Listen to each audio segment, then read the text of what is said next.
Bom dia na paz do Senhor. Estamos novamente na sua casa, cultuando, louvando, mas agora neste momento através da EBD. Sejam bem-vindos alunos da Escola Bíblica Dominical da Igreja Ebenezer. Amém? Quero agradecer a Deus aqui primeiramente, também ao Bispo Domingos, a pastora Miriam e a pastora Marli, que nos incumbiu de estarmos aqui ministrando essa aula. Essa é uma grande responsabilidade. Deus abençoe as vossas vidas. Amém? Nós vamos orar. Pedir que Deus venha nos abençoar, venha nos dirigir nesse ensino, que Deus venha dar a direção, que seja tudo para a sua glória.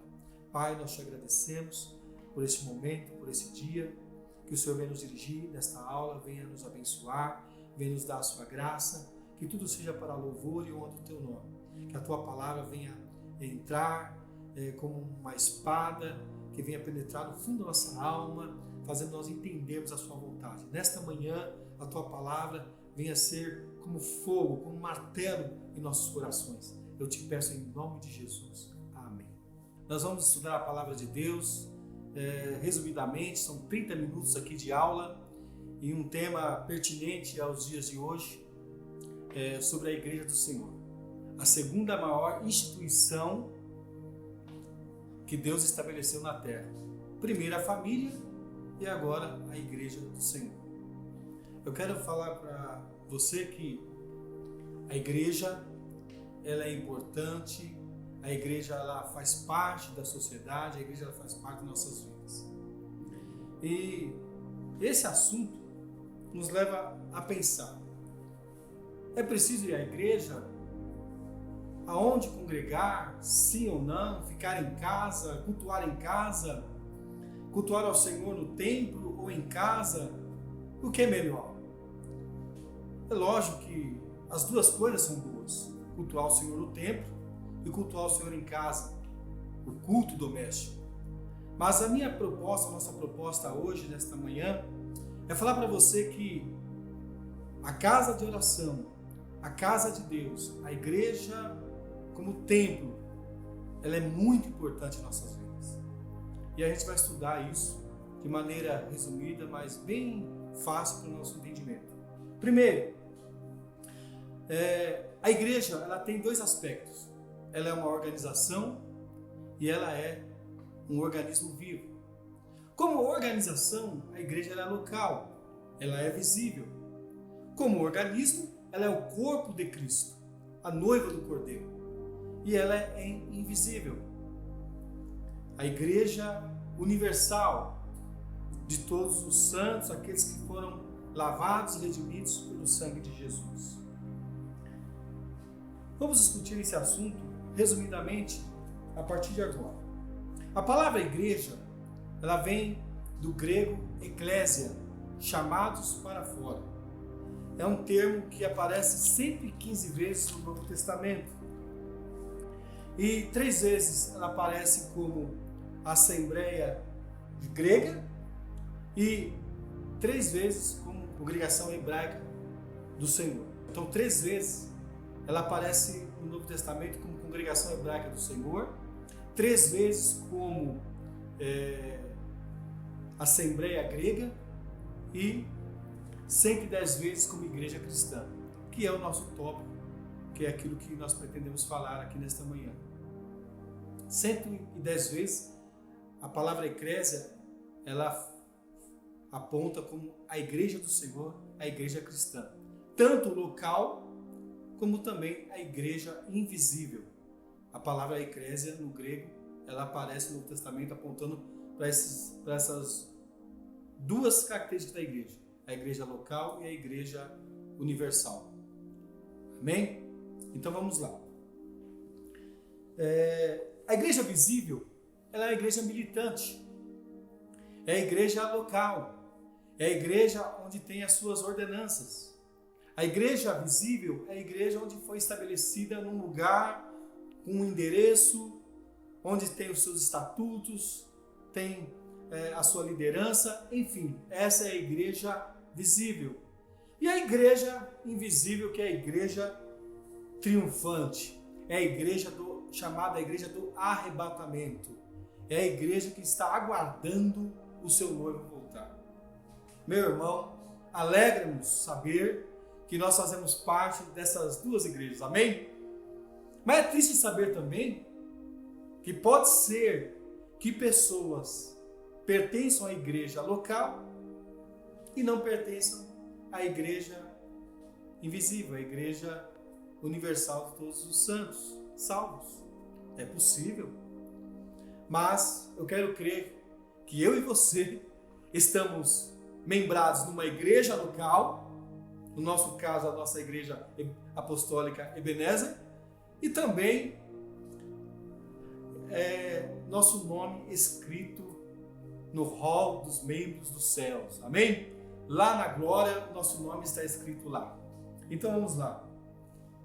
Em Hebreus 12, está escrito assim, está falando da igreja universal. A universal igreja dos primogênitos que estão inscritos nos céus. Esta é a igreja invisível, meu irmão. Essa é a igreja que Jesus comprou com o seu próprio sangue. E foi estabelecida na terra, através das igrejas locais, para adorar, para louvar e glorificar o nome do Senhor Jesus. Eu quero dizer para você que nesta manhã, que a sociedade, o mundo, espera de nós como uma igreja realmente verdadeira, uma igreja que se importa, uma igreja que representa o que ela professa. Nós, como igreja do Senhor, agora como corpo de Cristo estou falando, aí a igreja como organismo, né? Não como organização. Deus espera, Jesus espera que nós, como corpo dele, representamos bem aqui na terra o seu glorioso nome e glorificamos o seu nome. Mas para glorificarmos o nome do Senhor através de uma igreja local, nós precisamos estar bem na igreja universal. Você entende?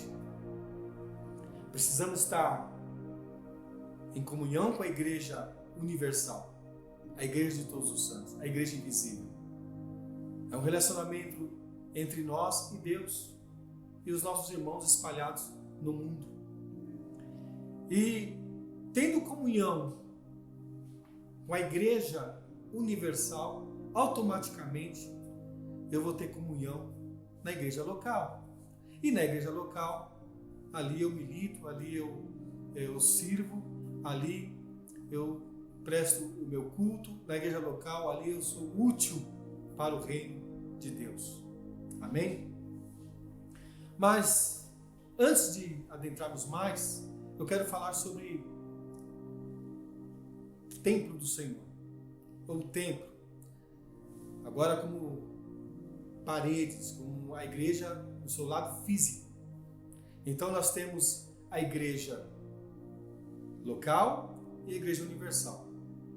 Mas também vamos explicar um pouco sobre a igreja como igreja física,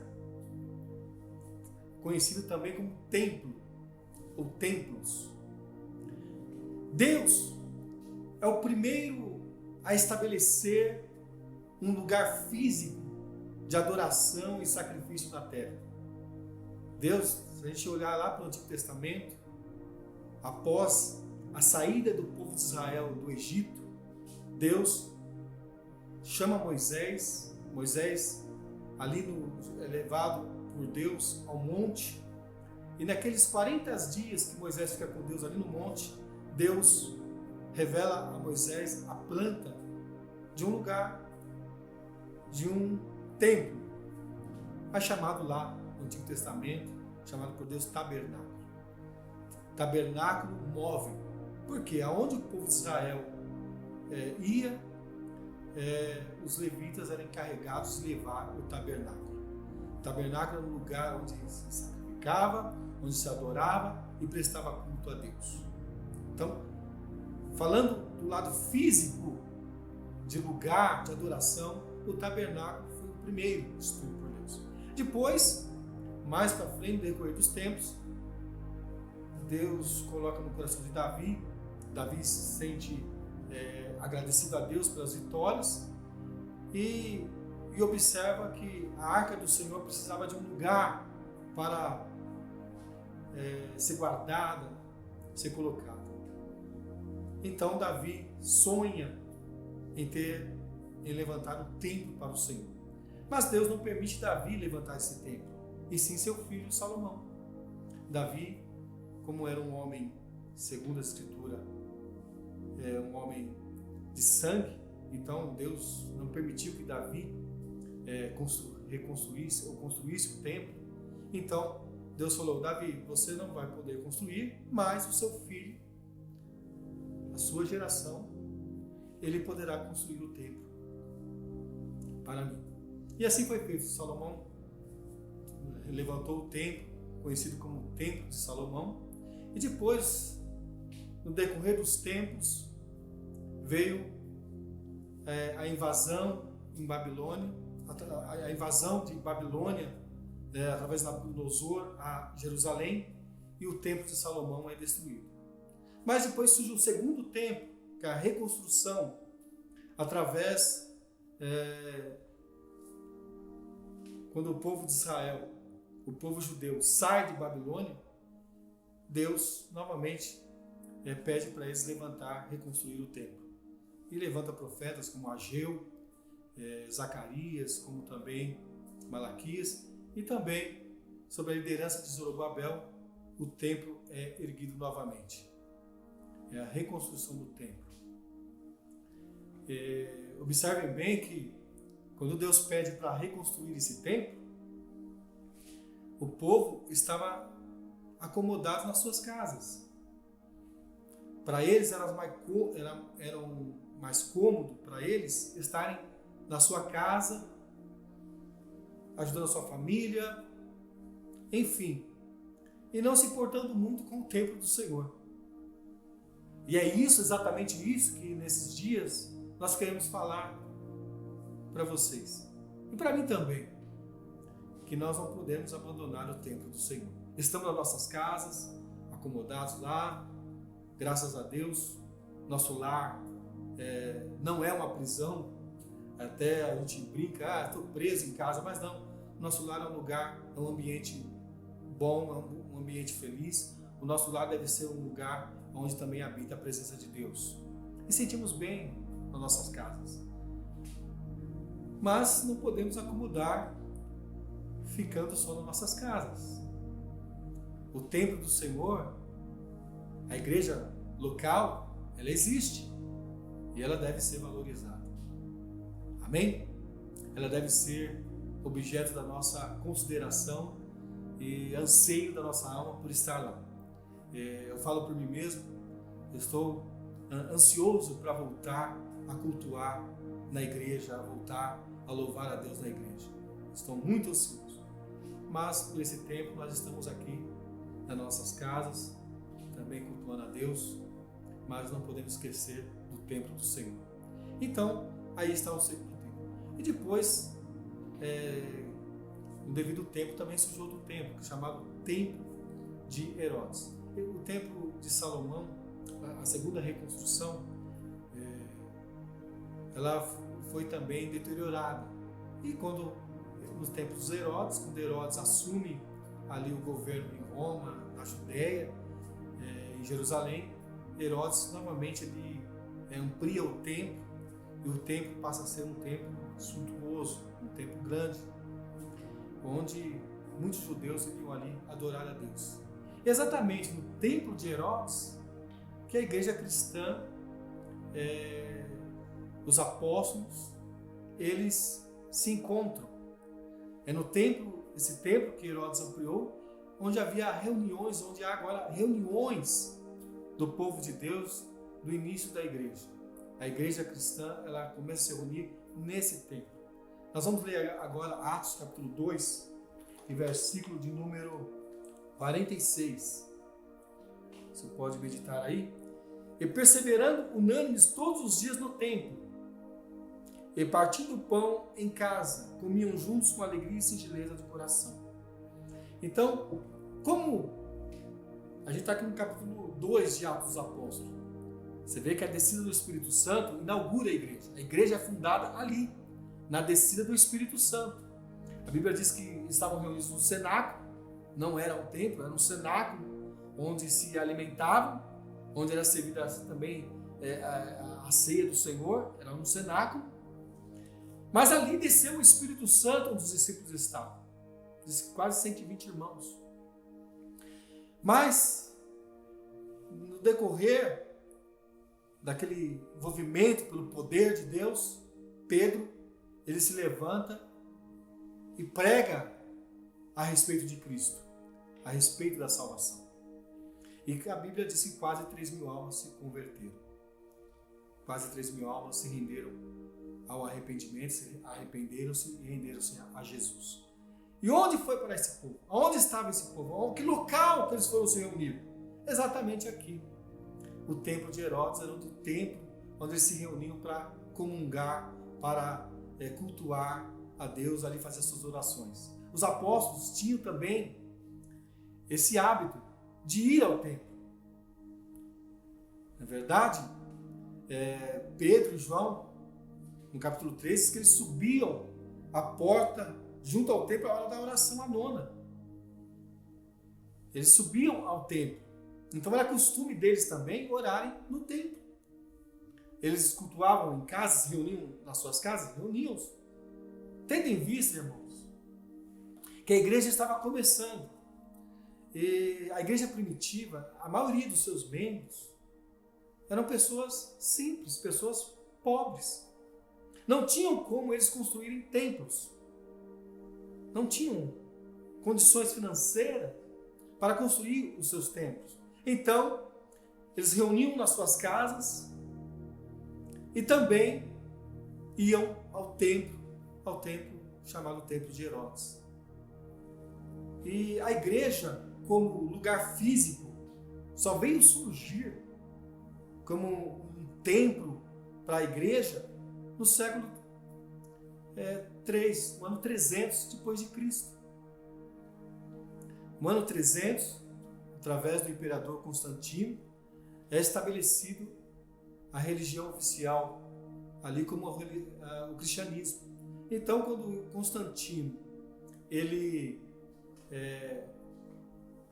pede para que todo o povo, todo o império tenha uma religião só, que é o cristianismo, então ele permite que os cristãos tenham seus templos. E daí por diante começa a ter realmente a igreja como lugar, como um local físico, começa a existir. Tá certo? Então daí nós entendemos a igreja física existindo no devido tempo. Através do tabernáculo, o templo de Salomão, depois a reconstrução do segundo templo, depois o templo de Herodes, até chegar no ano 300, onde realmente a igreja teve seu lugar próprio. E até os dias de hoje, a igreja local, ou a igreja denominacional, né? Cada um com a sua localidade, cada um com o seu nome, com a sua visão, mas não deixa de ser a igreja do Senhor na terra. Deus estabeleceu essas igrejas. Deus estabeleceu a igreja universal, a igreja dos remidos? Sim. Deus estabeleceu. Na cruz, ali, ao Jesus dar o último brado, está consumado, ali está inaugurando também, vamos dizer assim, o processo da salvação humana. Porque Jesus, quando deu o último brado, está consumado, ele concluiu a obra na cruz. Então, ali a salvação, ela alcançou os irmãos do passado, os irmãos do presente e os irmãos do futuro. Então, a salvação, ela atinge o passado, o presente e o futuro. E aí nós entendemos a igreja local passando a ter força, a igreja local passando a ter o seu nome na descida do Espírito Santo no Atos dos Apóstolos, capítulo 2. Ali, Atos dos Apóstolos, a igreja é inaugurada. Amém? Aí começa a igreja a sua militância nesse mundo, com a ajuda do Espírito Santo. Amém? Bom, irmãos, Nós temos pouco tempo aqui, mas eu quero falar para vocês. A igreja tem os seus objetivos, a igreja tem a sua finalidade, a igreja tem a sua chamada na terra. Amém? A igreja local, ela é instituída por Deus, é onde nós nos reunimos, nos comungamos, para que o nome do Senhor Jesus seja glorificado. Então, a igreja local, quando a gente olha para a Bíblia, a gente vê vários exemplos. As 7 igrejas da Ásia são igrejas locais. A igreja de Filadélfia, Laodiceia, Pérgamo, Tiatira. Então, as 7 igrejas da Ásia, com seus respectivos pastores, o anjo da igreja, que eram os pastores. Então, a gente vê as igrejas locais estabelecidas na Ásia. Amém? E, como igreja local, ela tem as suas finalidades, elas têm a sua importância de ser, a sua razão de ser na terra. E Deus espera que, como igreja local, ela venha exercer o seu papel para a qual foi chamada. E é exatamente isso que eu quero falar nesta manhã, citando as características dessa igreja. Bem, a igreja local, ela tem pastores. A igreja local, ela tem líderes. A Bíblia fala em Efésios 4, nós vamos ler aqui em Efésios 4, que Deus estabeleceu líderes da igreja. E Ele mesmo deu uns para apóstolos, outros para profetas, e outros para evangelistas, e outros para pastores e doutores, querendo o aperfeiçoamento dos santos para a obra do ministério, para a edificação do corpo de Cristo. Deus deu à igreja local pastores, evangelistas, mestres, apóstolos. Deus deu homens para que esta igreja fosse edificada, para que esta igreja local venha crescer no conhecimento e na graça do Senhor Jesus. Em casa, cultuar em casa, é muito bom. Estar com a nossa família cultuando a Deus é bom, é maravilhoso isso. E isso eu creio que todo cristão deve fazer. Mas não esqueça, aonde nós somos edificados, aonde nós recebemos alimento, aonde nós recebemos direção, é no templo. É na igreja local onde Deus estabeleceu. É lá onde Deus levantou apóstolos, levantou evangelistas, levantou pastores, levantou diáconos, presbíteros, para que o seu corpo fosse um corpo vivo, um corpo que viesse crescer aqui nessa terra. Amém? Cultuamos em casa, mas a nossa edificação, o nosso crescimento é no templo do Senhor, é na casa do Senhor. Amém? Espero que você tenha entendido isso nesta manhã. É recomendado, olhe bem, olha o que a Bíblia diz, é recomendado a gente não desprezar, a gente não rejeitar a congregação. Vamos ler Hebreus 10 e 25. Hebreus 10 e 25 eu quero ler aqui. Olha o que a Bíblia diz acerca disso.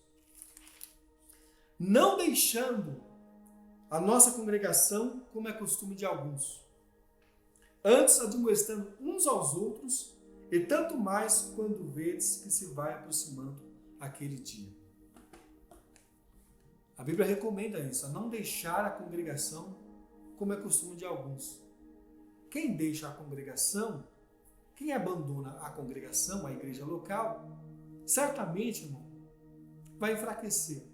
Certamente vai desanimar na fé. Porque o lugar de crescimento, de edificação, de fortalecimento espiritual, onde você entende a direção de Deus, é na casa do Senhor. Jesus falou, a minha casa será chamada casa de oração. É na casa de oração, é no templo do Senhor. Isso é a igreja local. É lá onde temos o pastor, onde temos o bispo, onde temos o presbítero, o diácono, que nos auxilia no nosso crescimento espiritual. Amém? Pela bondade e misericórdia de Deus, Deus nos chamou para esse ministério. E eu estou aqui compartilhando com os irmãos a palavra de Deus, esses ensinamentos, certamente não porque eu sou bom ou porque eu estudei numa academia teológica, não, porque Deus nos chamou, nos escolheu, nos capacitou, nos levantou para esse ministério, para a edificação nossa. Amém, irmãos? Se eu ficasse só na minha casa, como eu edificaria a igreja do Senhor? Dando para entender? Se eu ficasse só no meu reduto ali familiar, como edificaria, como ajudaria o corpo de Cristo? Então, meu irmão, você que tem chamado, você que Deus o chamou, o capacitou, o templo do Senhor, a casa do Senhor, a igreja local, é o seu ambiente, é o seu lugar. E daí você vai se estender para a sua família, para a sua casa. Porque a nossa casa é a extensão da igreja. Tá certo? A igreja e a nossa casa deve ser ambiente espiritual também. Deve ser um lugar onde nós adoramos a Deus. Mas todo o nosso crescimento, toda a nossa edificação é no templo do Senhor, é na casa do Senhor, é na igreja, é na eclésia, né? Chamados para fora, teologicamente, fora do mundo, do pecado, fora desse sistema mundano. Deus nos chamou para estarmos dentro do seu corpo, o corpo de Cristo, o corpo invisível. E nós, como membros uns dos outros, dependemos uns dos outros. Estou finalizando e eu quero acrescentar mais algo aqui sobre a igreja local, que é recomendado aos membros, às ovelhas, a obedecer aos nossos pastores. Isso está em Hebreus também. Vamos ler Hebreus 13. Olha o que a Bíblia diz em Hebreus 13, versículo número 17. Obedecei a vossos pastores e sujeitai-vos a ele, porque velam pelas vossas almas, como aqueles que hão de dar conta delas, para que o façam com alegria e não gemendo, porque isso não vos seria útil. Meu irmão, olha a recomendação da palavra de Deus para nós, como membros, como ovelhas. Obedecer aos nossos pastores, para que os pastores não sofram, porque isso não é bom. A ovelha que dá muito trabalho pelo seu pastor, ela está, infelizmente, fazendo com que o pastor não tenha alegria. Olha o que a Bíblia fala, para que o façam com alegria e não gemendo. Ainda que às vezes nós gememos, né? Nós choramos, mas o trabalho do Senhor, o trabalho pastoral na igreja local, ela é feita com alegria. Desde que os seus membros, as suas ovelhas, obedeçam aos vossos pastores. E como vai cumprir essa palavra? Na igreja local. Você em casa, só no seu reduto familiar, talvez não cumpra essa palavra. Mas você indo à casa do Senhor, pode ter certeza que a palavra de Deus será cumprida e você será abençoado. Amém? Estamos encerrando mais esse domingo, mais esta aula, uma aula que a gente, resumidamente, bem rápido aqui nós falamos sobre a igreja do Senhor, mas grave bem, a igreja ela tem algumas funções. Primeiro, ela adora a Deus, ela tem comunhão com os irmãos e ela evangeliza. Quando a igreja cumpre esses 3 tópicos, ela adora a Deus primeiramente, que é a primeira função da igreja, é adorar a Deus. E segundo, é ter comunhão com os irmãos. Para me ter comunhão com os irmãos, eu tenho que estar onde eles estão. Amém? Eu tenho que estar aonde os meus irmãos estão. Se meus irmãos estão na igreja onde eu congrego, na igreja local, logicamente ali eu vou ter comunhão com eles, ali eu vou compartilhar, ali eu vou sentir a dor um do outro, vamos estar lado a lado, vamos estar juntos, e assim nós vamos crescendo e almejando, né, dias melhores para cada um. E assim nós vamos nos fortalecendo até chegar naquele grande dia quando o Senhor vier buscar-nos para levar consigo nos ares. Amém? E por último, a evangelização. Ah, pastor, mas por último a evangelização? Sim, porque se eu não adorar a Deus, se eu não viver em comunhão com meus irmãos, certamente a minha evangelização será precária, a minha evangelização ela não vai surtir efeito, porque a maior evangelização está no testemunho do cristão. Antes de eu falar, eu preciso ser um cristão. Amém? Então, meus amados irmãos, Deus abençoe a sua vida por estar aí ouvindo-nos através da EBD Online. Deus abençoe a sua vida, a sua família, e nós esperamos que essa aula venha a ser edificante para a sua vida espiritual, você venha crescer, você venha aprender mais do Senhor, e o que nós falamos aqui é simplesmente algo que talvez você até saiba, mas veio acrescentar a nossa fé nesse dia. Amém? Deus abençoe a sua vida, abençoe a sua família, em nome do Senhor Jesus. E obrigado por essa oportunidade.